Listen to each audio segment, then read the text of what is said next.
Welcome back to People's Policy Perspective, where we break down the policies shaping our everyday lives. Today's guest is a global climate leader who brings together engineering, innovation, and impact. Sheri Hickok is the CEO of Climate Impact Partners, a company delivering high-quality carbon projects and working across over 600 initiatives to advance UN SDGs, from biodiversity and health to gender equality. She's also held senior leadership roles in GE Renewable Energy and General Motors, where she's helped lead autonomous vehicle partnerships and large-scale energy initiatives. Today, she's helping shape the future of carbon markets and sustainable finance as a member of IETA Council. Sheri, thank you so much for being with us today. Sachi, it's a real pleasure to be here. And as you read that, I feel like it just says more than I've done. So thank you for that very kind introduction. Okay, let's begin with your journey. Your career began in engineering. How did that path lead you to integrating environmental concerns into your work at General Motors? Have you always been passionate about sustainability, or did your awareness grow once you entered the field? It's a really great question, and I probably didn't take a traditional path to sustainability. So I hate to say it, but it's not that sustainability has always been in my heart, but actually having impact with the work that I do has always been in my heart, and primarily impact for people. And as I started my career at General Motors, what I was really curious about was how vehicles, especially in developing countries, can lead to a better life for people. And that really excited me to work in global roles. And so I grew in my career in General Motors. I invested in my career there and was able to do, as you said, some really cool activities, such as one of the first hybrid platforms on Buick, and then our autonomous fleet that we started to work on when autonomous was very new back in 2015, 2016. And as I went through that career, I continued to have this desire for impact. And that's when I moved to renewable energy, because I felt that I was getting closer to where my everyday work could have widespread positive growth for our future. And when it came to the carbon markets, it's really interesting. I didn't join Climate Impact Partners just for the climate impact side of it, which is what a lot of people think. I actually joined it for the people. One of the videos that I saw on the website that we have is about clean cooking, or the lack of clean cooking. And it shows how so many people around the world, actually 2 million people a year, die due to the lack of clean cooking.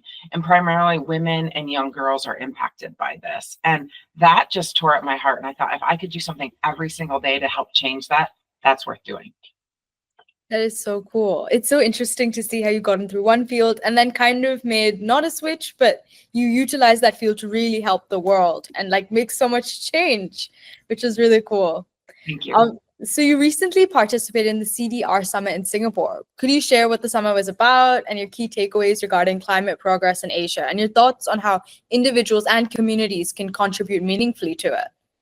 Yeah, it's a great question. So let's start with CDR. For those of you listening that might not know what that means, that's carbon dioxide removals. So that could be any type of activity that's actually sucking carbon from the air. So trees, for example, do that, and we refer to that as nature-based removals, or you have, we call it engineered removals. So things like direct air capture, that would be a direct an engineered CDR.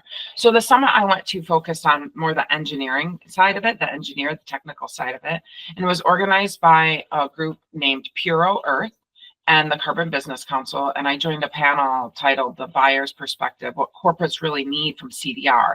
And the fundamental element behind that was, how do we drive more private finance into carbon activities, carbon removal, carbon avoidance, carbon reduction activities? What Climate Impact Partners does is it sits between hundreds of companies around the world who are trying to enable their net zero pathways. And that's, how do they funnel money from their own balance sheet into activities that either reduce or remove carbon from the air? And what we were focused on is, how is that happening in Asia? And 4 takeaways that I have from that is, corporates are are advancing carbon removal activity and investment in Asia. Asia tends to be a fast follower for the rest of the world, where Europe maybe has been seen as leading in environmental for decades. Asia is really stepping up. And I've had the opportunity to run businesses in Asia. And what I find is, first of all, Asia is a very simple word for a very diverse region, which you will all know, but countries within that region, whether it's China, Japan, etc., once they make decisions to go, they move, and they're starting to move.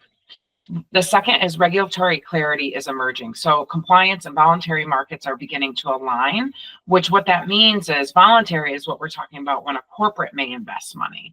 Compliance is when the law says they have to do it. So for example, in Singapore, they've implemented a carbon tax. So companies must pay for a certain amount of their emissions that they're unable to abate themselves, and they can use carbon credits to do that. So in what Singapore is doing as a government is funneling private finance, getting companies to funnel private finance into carbon markets. The third is trust is building across it. So we have quality foundations. And fourth is there's a huge ecosystem developing. I mean, Singapore is at the heart of what is really coming out to be a carbon center in Asia. So I think there's a ton going on. Individuals and communities can contribute. I'd say the first thing you can do is buy eco-friendly products. Be conscious of your usage. That is first and foremost, and probably the most effective thing we can all do. So I'll just leave it there for now. Buying eco-friendly products. That, yeah, I definitely try to do that. And recycling too. That's so important, I feel. And water usage. Right now in school, we're learning about like water usage and how that can really impact the environment, even through the food we eat, like meat and like beef and like all those really like water consuming animals. And it's just, yeah, I definitely feel like it's something that we need to like stop in our home first before we can make larger scale impact. I think you're spot on, Sachi. I would just say that everybody should be conscious of their own usage, and whether that is water, whether that's waste, how you use waste, whether that's the products we buy, whether that's clothing, what are the companies you're buying from? Because remember, and we'll talk about this, I think, a bit later in the podcast, the world fundamentally revolves around money.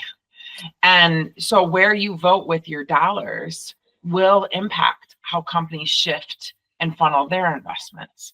So you have real power as an individual consumer, and the more of us that lean in that way, the more impact we can have. Yes, that is true. So if we zoom out now a little bit, we often hear the world is approaching a climate tipping point. In your view, is there still time to reverse the damage? Are current efforts mainly about delaying the inevitable rather than truly solving the problem? I think there's still time, but we are definitely at a critical juncture. And I never want us to lose hope as humanity. We have done some of the most incredible things, especially when we work together. The science is clear. We must cut in half our emissions by 2030. So we don't have a lot of time. That's only, 4.5 years away. And we must reach net zero by 2050 to limit global warming to 1.5 degrees. In the field I'm in, I'll give you an example why this is really challenging and why we talk a lot about funneling finance. So even under the best scenarios, we don't believe we can eliminate all carbon emissions, right, by 2050. And we think that there's a pathway to at least get 90% of emissions abated through technology and operational changes. But the remaining 10% will need to be they'll need to be addressed with these carbon removals that I described. And that's about 5 billion tons annually that will be repeatedly addressed. Yes. And to put that in perspective, right now, there's only 1 billion tons available total. And that's not even carbon removals. If you think about carbon removals, it's a few 100 million tons available. So think we need 5 billion a year. In total, we only have a few 100 million. So we need to help scale these markets, these projects that we're working on, so that we can ensure that, like you said, we're not just avoiding the inevitable, we're truly planning for a great future for ourselves and our families to come. But what if we don't make the 2030 limit? Because there are a lot of countries out there which are still very high in consumption, like America with the meat consumption and the fast food, like the fast clothing industry and everything and all those different things, not just America, like all over worldwide. But what do we do if we can't make that limit? Should we start panicking, or should we just, I guess, never give up? But then do we just say whatever, now we do whatever we can with the remaining time we have on Earth? Well, I think what's really interesting is nature, Mother Nature is speaking her own message to us. So if you look at some of the incidents, the climate incidents that have happened, even in the last 6 months, whether it's flooding in Spain, whether it's significant events in the US, what we're finding is the cost that not addressing climate is causing to the private sector is accelerating. And in that, it will be its own forcing function, I believe, to drive change. Now, should we do it on our own accord, and should we do it today versus 3 years from now? Absolutely. Should we wait for pain points to drive us to do that? No. But if you think of human nature in and of itself, what makes you learn the most? It's when you fail. Okay. Yeah. And so I think that we luckily have our own Mother Nature giving us warnings that are getting more and more aggressive that will drive us to change. So I would not lose hope. And I don't think, and I think things like whether it's the fast clothing or meat consumption, those are definite elements, but there's much larger scale things like shifting to renewable energy, transitioning energy, getting off fossil fuels that are the fundamental biggest enablers here. And we need to focus on the big ones and then we can attack the small ones in the easier way. Okay. Yes, I love that. So never giving up hope and just always trying to do whatever we can. And vote and making sure you're taking personal responsibility, right? Yes. For all your actions and everything you need to do. So when it comes to climate action, as we were just saying, what concerns you the most? Is it the lack of strong policies or the possibility that existing policies are targeting the wrong priorities? It's a really great question, and the best answer is both. But if I was thinking about this, the reality, I think, is the absence of strong policies to begin with. Because with no policy, when there's no rule, there's nothing to be followed. So what we're finding is even as rules are coming into play or policies are coming into play that might not be that strong, they're getting other countries, they're getting companies to sit up and observe and become more aware. And so in that, I would say the best is getting some policy in place, even if it's not perfect. Because if we wait for perfect, it may be way too late. To your sense, we may be having to recover versus just managing. And so in practice, I would say, yes, it's both of them. But in the end, getting policies in place to begin with will really enable us to drive some of that compliance performance and get the private sector to invest further in taking care of their own emissions. Got it. So even small policies are good. Mm-hmm. A little bit of a deviation from this. Do you think governments will allow more renewable energies to come into play? Because they say a lot of governments are corrupt. And I don't know how much that is true, but they do say in a lot of countries. And usually they're bought out and they have deals with different oil people who mine the oil and sell the oil. So it wouldn't be in the government's best interest to allow renewable energies. Why do you think they will do it? Am I wrong on the assumption that I have? Because I was just thinking about it. But I was just wondering, is that a thing that happens or that people think about? I mean, I think, I can't say where there is or isn't corruption around the world, but if you elevate back to what fundamentally drives a government, and that's economy, making it a healthy economy for its people. Okay, so to your point, if they feel like they can do better through oil and gas deals, would they do that in a corrupt way? Maybe, but I think what they're also looking for is the longevity of how do they continue to drive investment into their country. And now you have countries around the world submitting their national determined contributions for global net zero. They need to show pathway progress to that. It's almost like peer pressure will start to happen.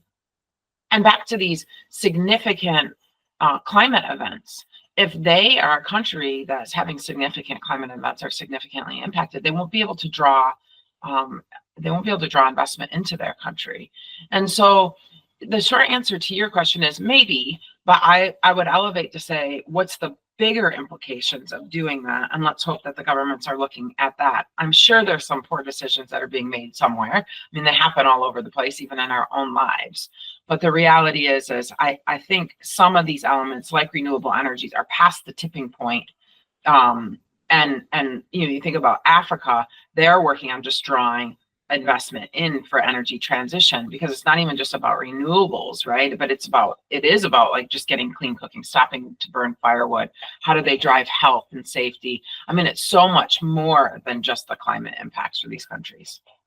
Yes, because it's starting to impact the people now. So understood. Exactly. So healthy people, like happy people, like healthy government too. Yes. So moving on from this, you've received 30 major honors, including being recognized by Fortune 500. Congratulations for that, by the way. How do you measure the real world impact of your work and know that it's driving meaningful, lasting change?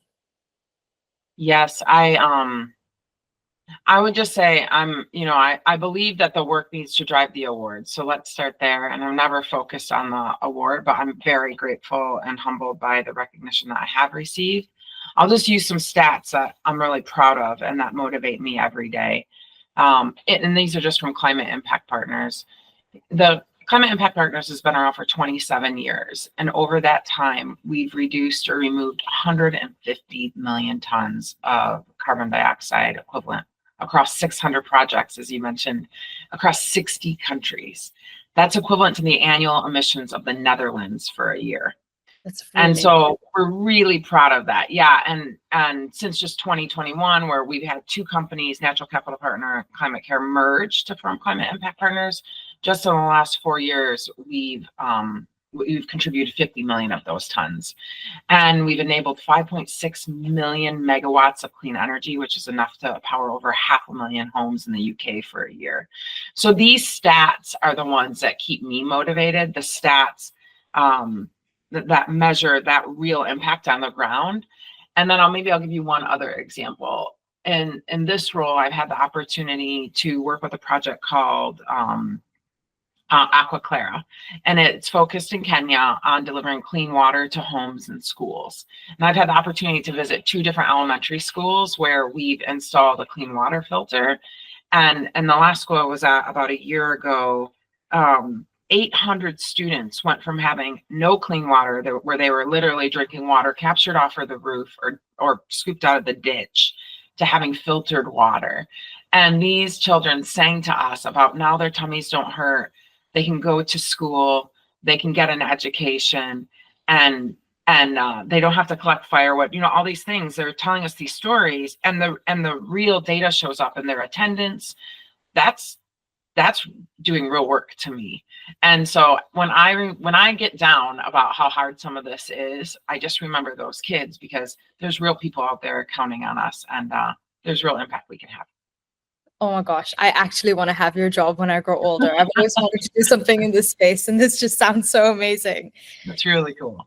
Congratulations on everything. And you obviously must be so proud of all the work that you're doing and impacting school, like the children's lives. Now they go to school more, now they can have a better education. It just has such an amazing knock-on effect. So that's amazing. Thank you. They say if we can just impact one person's lives, right, our life was worth it. And so that, that's again what drives me. It's helping people. Yeah, and you've impacted so many people's lives. And obviously the parents are probably happier. The entire family is just probably doing better, because then the student can learn better, and then it can like earn more income for the family. And it's just, yeah. The generational impact. Generational impact is amazing. So now if we talk about innovation leadership and like what it really takes to create change, there's a growing debate about ethics of innovation, balancing profit with planetary responsibility. How do you approach this as a leader who's been in companies which touch transportation, energy, and tech? Yeah, I think it's really interesting that you word it, ethical innovation, because I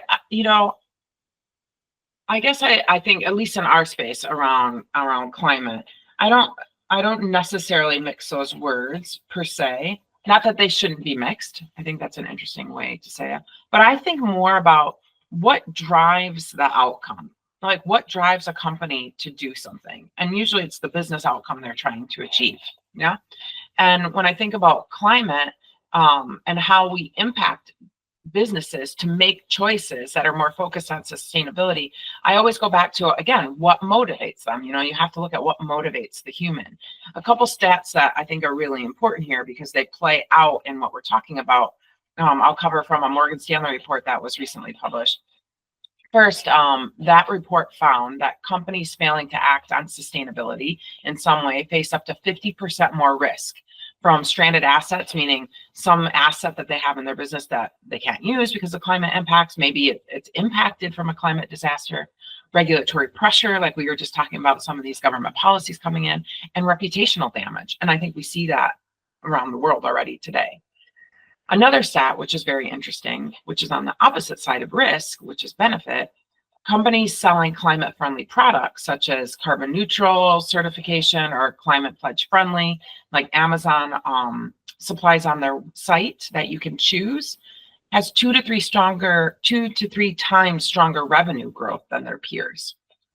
And so I don't think we necessarily need to say planet or profit, but we need to be inclusive of planet and profit, because fundamentally driving strong economies is what motivates businesses. It's what shareholders expect from them to return on the investment they make. And what we're working on showing is how sustainable operations can translate into real return on investment by reducing risk, by showing increased profitability, by showing brand enhancement, these elements that will make you want to buy their product. And in that, I think we can really have an and instead of an or, and not challenge innovation to say that it's bad per se, but that it really can lead to a yes and a yes, a win and a win. Yeah, because if planet doesn't work, profit won't work either, and everybody's just losing. So that's right. That makes sense. A lot of teens today are drawn to buzzwords like AI, sustainability, and impact. What does real innovation look like beyond the scene? What does real innovation look like behind the scenes, beyond the headlines? I think it's so interesting because I think there's so many buzzwords that are out there. Even the word sustainability or the word impact or artificial intelligence kind of taking everything over. The reality is, what we find is and I have found this in every role that I have had, that it comes back to basics. If you're going to drive true improvement, whether that's in technology, whether that's in operational outcomes, whether that is an impact, meaning you're delivering something better for the planet while you're helping the business, is it comes back to the fundamentals of engineering rigor, project management, leadership skills, communications. Like, you have very good communication skills, Sachi. I can just tell from how you're running this podcast. Those are fundamentals, right? Now, I do think AI is super important to help us be more efficient, to go faster, to be bolder, but these buzzwords are not the end all. For teens, including my own children, I emphasize, like, don't get lost in that. You still need to know the fundamentals. You still need to know how systems work, what motivates teams and people, how to manage timelines, how to be proactive, how to be accountable, and to really fundamentally drive change and problem solve. And so I just say the buzzwords are kind of the icing, the enabler, the efficiency, but don't lose sight of learning the basics. I'll give you one example. We're implementing a project and it's called the PANA project. It's in India. We're planting nearly 12 million trees, okay, over 20,000 hectares. AI isn't going to do that for us. AI can help us, but at the end of the day, we have to operationally execute well. And so I'd say don't lose sight of that. Learn that as your basics. Yes, so there's no shortcuts to anything, and everything needs to be learned as it was meant to be learned. That's right. So how do you think new generations are reshaping what we see as progress? Not just by building things or protesting, but by changing how we think about success and where we choose to act. Yeah, I think the youth today are really redefining progress by blending purpose with impact.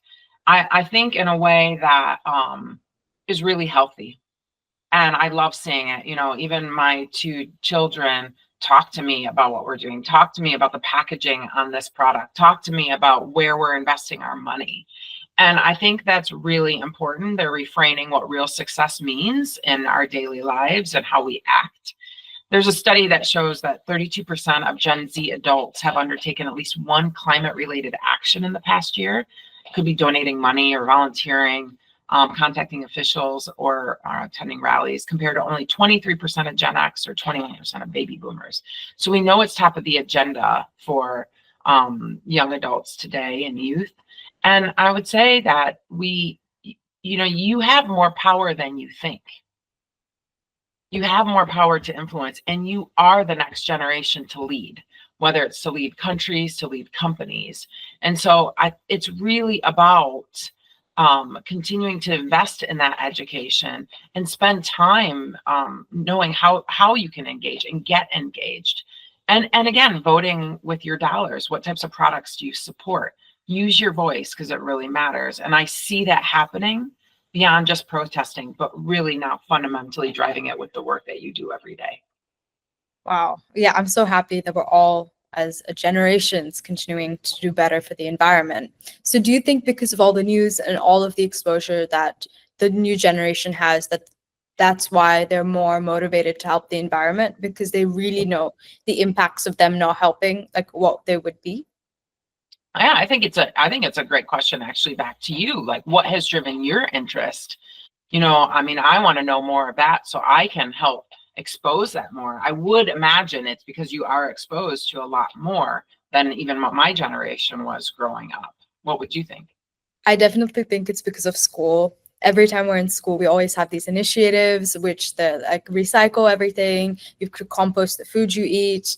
And I really think it's just the environment you grew up in and just seeing the people around you and how they're trying to take a change. So it's your generation who's really like taught us to be more aware of the environment and teaching us about the impacts. Like I have this class called ESS, which is like Environmental Systems and Societies. And in that class, like every class I'm learning about the environment and how we are harming it and what we can do to make a change. And it brings us from everywhere, from like the sea to like the corals in the sea, to the trees in the forest, to the different glaciers, and like the animals, and then the food that we consume, the products that we consume. And I think it's really amazing, the amount of exposure that my generation, everybody that you talk to, they all know what they should be doing. And yeah, I think it's amazing. I think that's fantastic. It's really cool. I love that the way that the world has progressed to be so much more aware of different problems that we're facing. That's Okay. good. Yeah. Sorry, would you like to continue? Okay, so before we wrap up, I'd love to turn towards the next generation, as we were just talking about, especially the ones who are listening. What would you say to a 17-year-old girl today who's talented, curious, but afraid she won't be taken seriously in STEM? Oh, I have goosebumps when I hear this question because, I went to engineering school 25 years ago, literally. And that would be the same question then. And the fact that we still have this question that a 17-year-old girl feels she won't be taken seriously is a real issue. So I want to say to every 17-year-old girl, every 16-year-old, 15, whatever age you are, do not be afraid. Be curious, and you have competence. You are powerful. You are designed to be who you are, and there's only one of you, and being that authentic you is your superpower. And if you have a scientific mind and a voice, you use it. You need to use it. Do not be afraid, and do not fear silence. You need to keep pushing through. As GM's, General Motors' youngest chief engineer, I faced many doubts. I mean, who would listen to me? I don't know how much credibility do I really have, but the way I did that was by continuing to take on challenges and showing I could work hard and deliver outcomes. I mean, it's a bit back to the conversation we had earlier about going back to basics, like demonstrating your ability through the work you're doing, through your voice, is really what's going to earn respect, whether you're a 17-year-old girl or a 57-year-old man. And so I encourage you, use your voice. Don't let fear drive you. Remember, when you're afraid, it means you're at the edge of stretching yourself into a new growth area. And so when you feel that anxiety or you feel those butterflies, just know like, I'm growing, and lean in fast. Be authentic. It's your most powerful asset. And just keep pushing. You can have much more influence than you ever imagine. Keep humility at your heart and just go solve problems. That is so empowering to hear. Just keep pushing through everything. I love that. So what would you say to the many teens today who care deeply about climate change, but feel limited to social media advocacy? Yeah. I mean, I think social media is really powerful. It's probably, what, like you said, also one of the reasons that your generation knows more about real issues that are going on. And it can multiply impact, it can multiply awareness. Okay. But remember what we actually need to drive, which is impact on the ground. And that takes action. And so, yes, you can engage in social media, but the reality is you have to go drive action. And so that could be joining or leading a local environmental group.